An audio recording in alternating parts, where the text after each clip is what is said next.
अजितदादा जिवंत आहेत, दादांनी विमानातून उडी मारली, दादा वाचले, अशा चर्चा संपूर्ण महाराष्ट्रात चालू आहेत. विशेषतः बारामतीत काही लोकांनी दादांना विमानातून उडी मारताना बघितल्याची चर्चा जोर धरत आहे. मग दादा आत्ता कुठे आहेत? तर आता संपूर्ण प्रकरण CIDच्या हातात गेलं आहे. दादांच्या विमान अपघाताची CID चौकशी झाली. दादा जिवंत आहेत, दादा परत येणार. दादांच्या विमान अपघाताबाबत एक अतिशय धक्कादायक आणि आतली बातमी समोर आली आहे. अखेर CID चौकशीत सगळं सत्य समोर आलं आहे. एक अशी बातमी जिने महाराष्ट्राला सगळ्यात मोठा धक्का दिलाय. दादा जिवंत आहेत का? दादांना शरद पवार साहेबांनी गुप्त ठिकाणी लपवून ठेवलं होतं का? विमान अपघातामागे तांत्रिक कारण होतं की राजकीय कट? आता आपण जाणून घेणार आहोत. बघा, राजकारण नाव ऐकताच लोकशाही, सेवा, जनतेचा आवाज अशी मोठी मोठी शब्द आठवायला हवीत.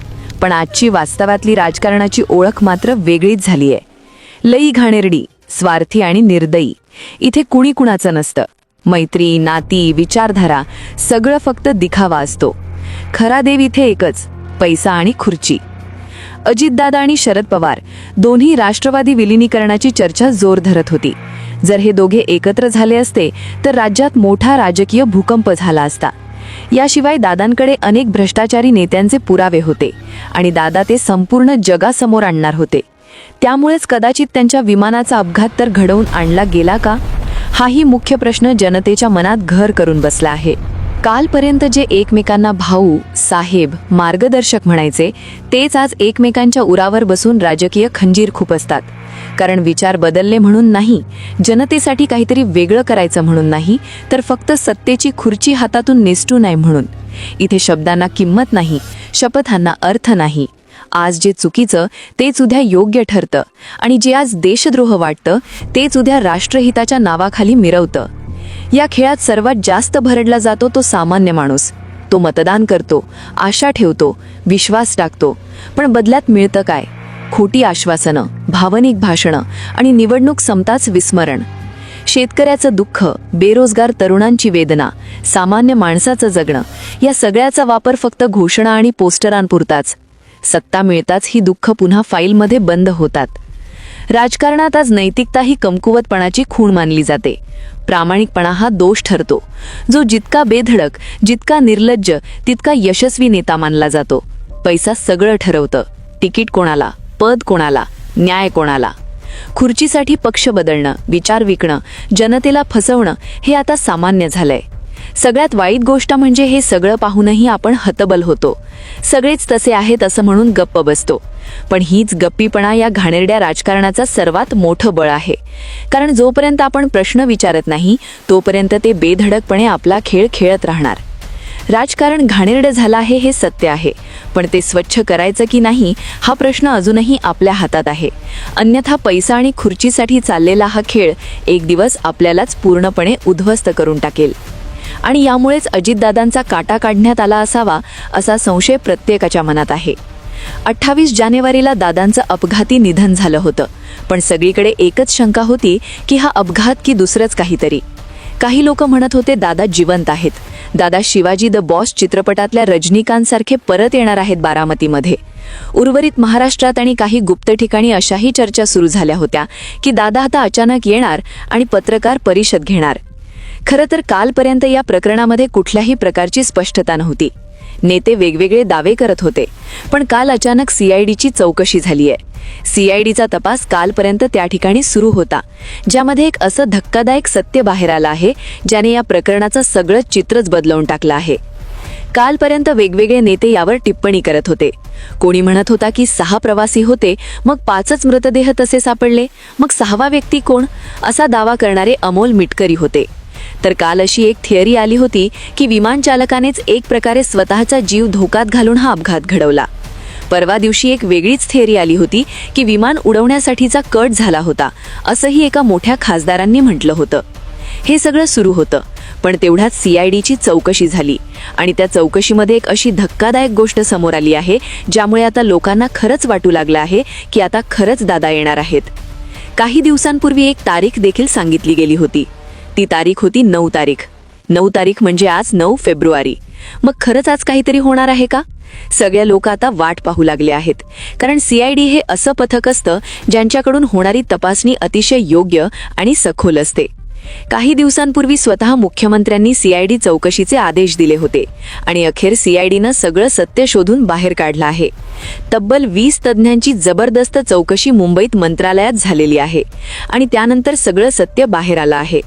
मग दादा खरंच जिवंत आहेत का? या प्रश्नाचं उत्तर आता मिळणार आहे.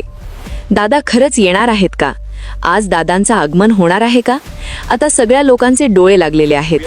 अचानक एखादा विमान पुन्हा बारामतीत उतरणार आहे आणि त्यातून दादा उतरणार आहेत.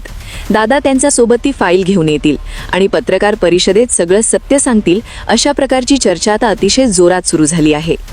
काही लोक म्हणतात आज देवाचा चमत्कार होऊ शकतो, तर काही लोक म्हणतात की दादांना सुरक्षित ठिकाणी हलवण्यात आलं आहे. शंका प्रचंड होत्या, अफवा प्रचंड सुरू होत्या, पण अचानक सीआयडीची एंट्री झाली आणि त्यानंतर सगळं चित्र बदललं आहे. कालपर्यंत या गोष्टीचं चित्र वेगळंच होतं, पण जेव्हा सीआयडी एखाद्या प्रकरणाचा तपास करते तेव्हा ती मुळापर्यंत जाते. सीआयडीनं असे काही तथ्य बाहेर काढले आहेत ज्यामुळे लोकांमध्ये चर्चा वेगानं सुरू झाली आहे. मग सीआयडीच्या तपासात नेमकं असं काय निघालं? पहिल्या दिवसापासून शेवटच्या दिवसापर्यंत काय काय मुद्दे समोर आले आहेत? कारण आत्तापर्यंत आपल्याला जे दाखवलं गेलं किंवा टीव्हीवर आपण जे बघितलं होतं ते आता वेगळंच ठरणार आहे. सत्य आता भलतंच निघालं आहे. टीव्हीवर आपण पाहिलं की 28 तारखेला अपघात झाला होता, पण आता असं लक्षात आलं आहे की ज्या विमानामध्ये दादा बसले होते त्या विमानाच्या पात्याचा रंग वेगळा होता आणि अपघात झालेल्या विमानाच्या पात्याचा रंग वेगळा होता. विमान बदललं गेलं आहे का, अशी शक्यता आता निर्माण झाली आहे. प्रवाशांची संख्या, प्रत्यक्षदर्शी आणि सीआयडी चौकशी या 4 महत्त्वाच्या घडामोडींमुळे आता या प्रकरणाचा सगळा कच्चा चिठ्ठा बाहेर येत आहे. मग खरंच सीआयडीच्या चौकशीमध्ये काय बाहेर आलं आहे? दादा खरंच आता परत येत आहेत का? दादा कशा पद्धतीने येणार आहेत? यामुळे लोकांमध्ये आता जबरदस्त शंका वाढली आहे. ही सगळी सविस्तर माहिती आपण या व्हिडिओमध्ये घेणार आहोत. पहा, या व्हिडिओमध्ये आपण ना कुठल्या अफवांविषयी चर्चा करतोय ना केवळ शंका सांगतोय. आपण फक्त त्या फॅक्ट सांगत आहोत जी माहिती सीआयडी तपासात मिळाली आहे. पहिल्या दिवसापासून शेवटच्या दिवसापर्यंत नेमकं काय घडलं, खरं चित्र काय आणि खोटं काय, दादांच्या बाबतीत वर्तवली जाणारी शक्यता खरंच सत्यात उतरणार का, याची टप्प्याटप्प्याने माहिती घेऊया. जर तुम्हालाही असं वाटत असेल, तुमच्या मनात शंका येत असेल की दादा खरंच जिवंत आहेत की नाही हे जाणून घ्यायचं असेल, तर तुम्ही अगदी बरोबर व्हिडिओ पाहत आहात. आपण महत्त्वाचे मुद्दे तुमच्यासमोर ठेवणार आहोत. पहिल्या दिवसापासून शेवटच्या दिवसापर्यंतच्या या प्रकरणाचा हा अंतिम व्हिडिओ आहे असं समजा.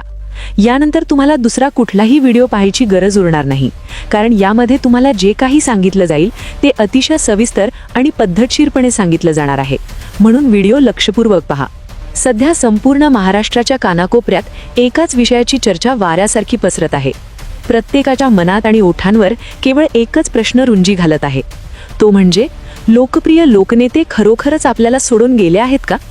हा प्रश्न केवळ भावनेपोटी विचारला जात नसून त्यामागे अनेक तर्कवितर्क लावले जात आहेत. हा व्हिडिओ पुढे पाहण्यापूर्वी एक क्षण थांबून विचार करा. जर ही दुर्दैवी घटना खरोखरच घडली असेल तर त्याभोवती इतक्या शंकांचे जाळे का विणले जात आहे? प्रत्येक नवीन दिवस जुन्या प्रश्नांना उत्तरे देण्याऐवजी नवीन प्रश्नांची भर का टाकत आहे? जनमानसातून उमटणारा एकच सूर सध्या सोशल मीडियावर घुमतोय. काळाचा हा घाला खोटा ठरो, आमचे लाडके नेते पुन्हा परतो. लोकांच्या मनात एक दृढ विश्वास आहे की जे काही सांगण्यात येत आहे त्या पलीकडेही काहीतरी वास्तव असू शकते. दिवस होता 28 जानेवारीचा. सकाळचे नेमके 8:15 झाली होती. महाराष्ट्राचे एक वजनदार व्यक्तिमत्व आपल्या शासकीय निवासस्थानावरून मुंबई विमानतळाच्या दिशेने रवाना झाले. आश्चर्याची बाब म्हणजे त्यांच्यासोबत नेहमी असणारा सुरक्षा रक्षकांचा ताफा त्या दिवशी नव्हता. सोबत होते ते फक्त त्यांचे खासगी सचिव अविनाश सोलवट. बारामतीला पोहोचण्याची इतकी घाई आणि त्यामागचे नेमके कारण काय असावे, याबाबत आता विविध तर्क लढवले जात आहेत. एअर ट्रॅफिक कंट्रोलच्या अधिकृत नोंदणीनुसार सुरुवातीचा प्रवास अत्यंत सामान्य होता. मात्र 8:40 अचानक काहीतरी घडलं आणि विमानाचा रडारशी असलेला संपर्क कायमचा तुटला.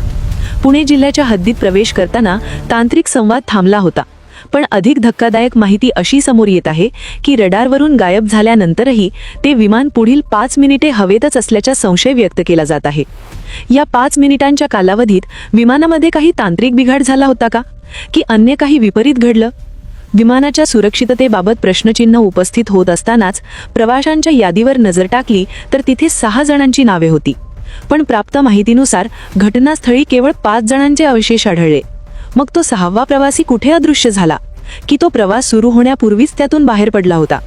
या प्रकरणाला कलाटणी देणारा दावा एका राजकीय नेत्याने केला आहे.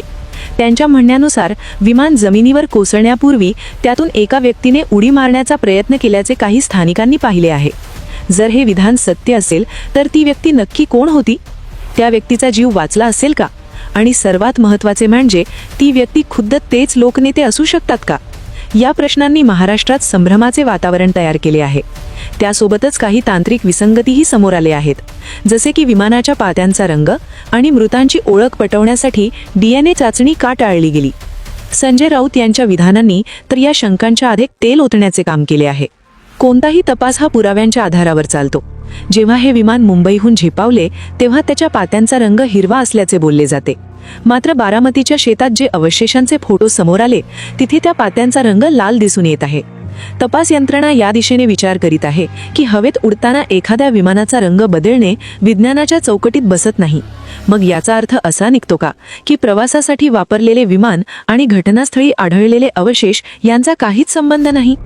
माजी हवाई दल अधिकारी अजय परांजपे यांनी उपस्थित केलेला मुद्दा तर अधिक विचार करायला लावणारा आहे. जर इतक्या प्रचंड तीव्रतेच्या आघातात लोखंडाचे पत्रे वितळले तर हातातील घड्याळ आणि काही अत्यंत महत्त्वाची कागदपत्रे पूर्णपणे सुरक्षित कशी राहू शकतात? अधिकारी असे स्पष्टीकरण देतात की अपघाताच्या वेळी झालेल्या स्फोटामुळे काही वस्तू लांब फेकल्या जाऊ शकतात, ज्यामुळे त्या आगीपासून वाचण्याची शक्यता नाकारता येते. परंतु लोकांच्या मनात ही शंका घर करून बसली आहे की ही कदाचित त्यांना सुरक्षित स्थळी हलवण्यासाठी केलेली एखादी मोहीम तर नसेल ना? या संपूर्ण प्रकरणाचा एक परकीय पदर म्हणजे ती बहुचर्चित फाईल. असे सूत्रांकडून समजते की त्या फाईलमध्ये राज्यातील काही बड्या राजकीय नेत्यांच्या व्यवहारांची सखोल माहिती होती. ती फाईल घेऊन ते दिल्लीला रवाना होणार होते अशी चर्चा आहे. मग त्या 28 जानेवारीच्या रहस्यमय शेवटानंतर ती फाईल कुठे गायब झाली? ती आगीत भस्मसात झाली की कुणाच्या तरी ताब्यात गेली? भ्रष्टाचाराचे आरोप, जीवाला असलेला धोका आणि त्यातून घडलेली ही दुर्दैवी घटना हा केवळ योगायोग आहे की एखादी मोठी राजकीय खेळी? असे प्रश्न आता लोकांच्या मनामध्ये खोलवर रुजत चालले आहेत. मित्रांनो, आतापर्यंत आपण ज्या काही गोष्टी पाहिल्या त्या केवळ सध्या सुरू असलेल्या चर्चा आणि तपासात समोर आलेल्या काही शक्यतांवर आधारित माहिती होती. या व्हिडिओचा उद्देश कोणत्याही प्रकारची अफवा पसरवणे किंवा कोणाच्या भावना दुखावणे हा नसून लोकांच्या मनात असलेले प्रश्न आणि काही तपासातले दावे तुमच्यासमोर मांडणं हाच आहे. दादांच्या बाबतीत जे काही घडलं त्याचे खरं सत्य काय आहे हे येणारा काळच ठरवेल. आता एक तारीख सांगितली होती, या तारखेकडे महाराष्ट्राचं लक्ष लागलं होतं. पण व्हिडिओत सांगितलेली माहिती ही केवळ शक्यता आहे, याची नोंद घ्या. आम्ही कोणत्याही फॅक्ट्सची आणि कुठल्याही दाव्याची पुष्टी करत नाही आहोत. तुम्हाला काय वाटतं? विमानाच्या रंगामध्ये झालेल्या बदलाची थिअरी, प्रवाशांच्या संख्येतला संशय, CIDच्या तपासामध्ये निर्माण झालेले प्रश्न आणि काही नेत्यांनी उपस्थित केलेले मुद्दे याच्यातून खरंच काहीतरी सत्य बाहेर येईल का? तुमच्या मनामध्ये काय आहे? दादा खरंच परत येतील का असं तुम्हाला वाटतं का? तुमची मतं कमेंटमध्ये नक्की कळवा, कारण तुमची प्रत्येक कमेंट महाराष्ट्राच्या मोठ्या प्रश्नावरच एक उत्तर असू शकते. अशाच महत्त्वाच्या अपडेटसाठी चॅनलला सबस्क्राईब करायला विसरू नका. धन्यवाद.